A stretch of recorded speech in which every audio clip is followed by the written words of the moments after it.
The world is constantly evolving. As the maxim goes, change is the only permanent thing in life. Everything around us, so does humanity, always seek for developments.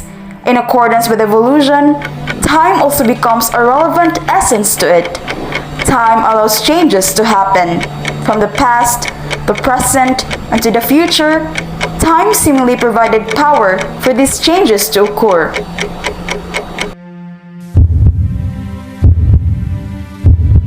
Let's take a look at how the world, in particular the places we're staying right now, came to be. In the beginning, there's only one united supercontinent.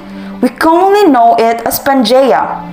The concept of Pangaea was first introduced by German meteorologist Alfred Wegener in the year of 1912 as a part of his continental drift theory. His continental drift theory stated that the Earth was once a huge landmass called Pangaea. But over the course of millions of years, the Earth moved and drifted a long time, where from one supercontinent, it created to the current 7 continents we have today: Asia, Africa, Europe, North America, South America, Australia or Oceania, and Antarctica. With this theory, did it propose to us that the Earth's plates are constantly moving too? On what occasions does this come true?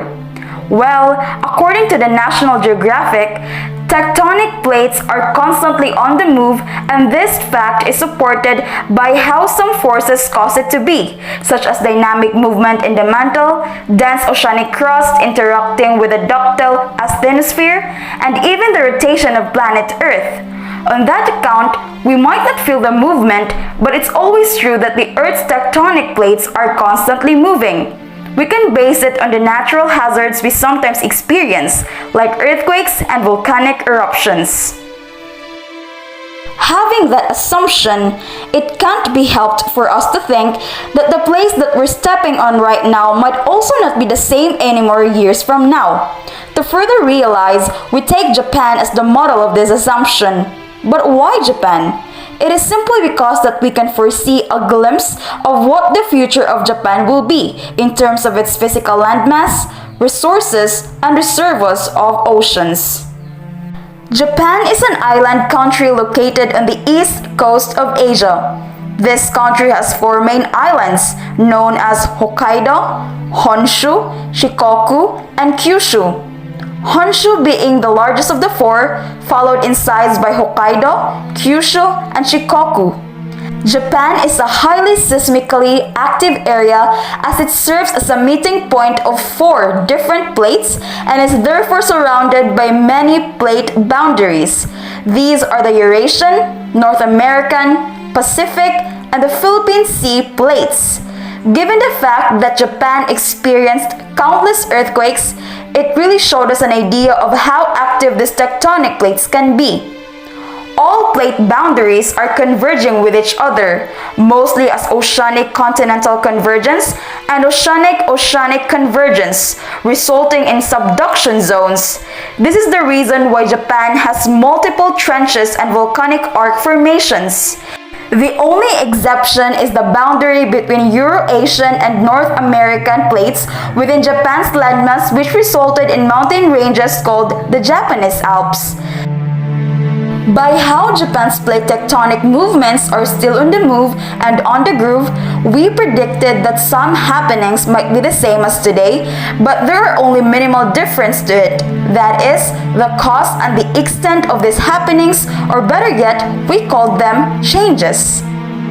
Based on our time frame that is approximately 100 years from now, we predicted that Japan will form new landforms which will mostly be a result of volcanic activity within these zones, given that Japan is mostly surrounded by subduction zones. Some active volcanic islands in Japan as well have already exponentially grown in size after erupting in the past years.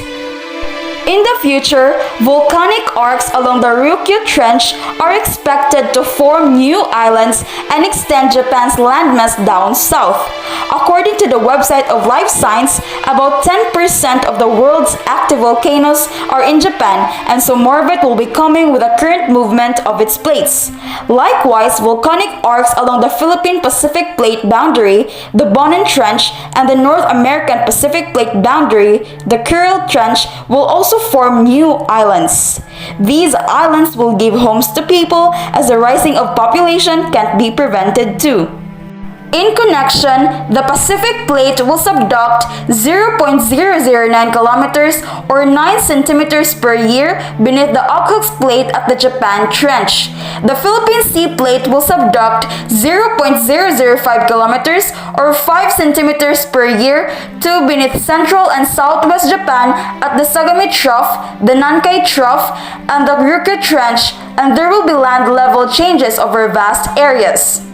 On the other hand, with the constant changes of climate, we predicted that this might also cause a big change to Japan's cold areas. According to the National Geographic, the Earth is warming from North Pole to South Pole and everywhere in between.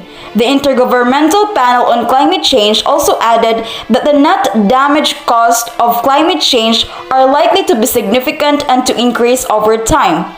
That's why we concluded that Hokkaido, which is basically the coldest place in Japan, assumingly will be having a movement or slipping of a landmass that will result in the formation of offset rivers, sog pods, and shutter ridges along the eastern part of it.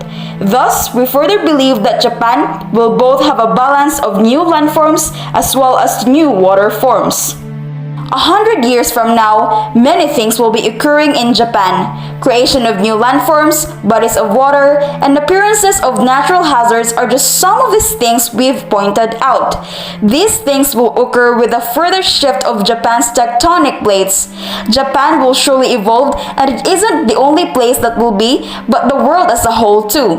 Let's see and wait for it.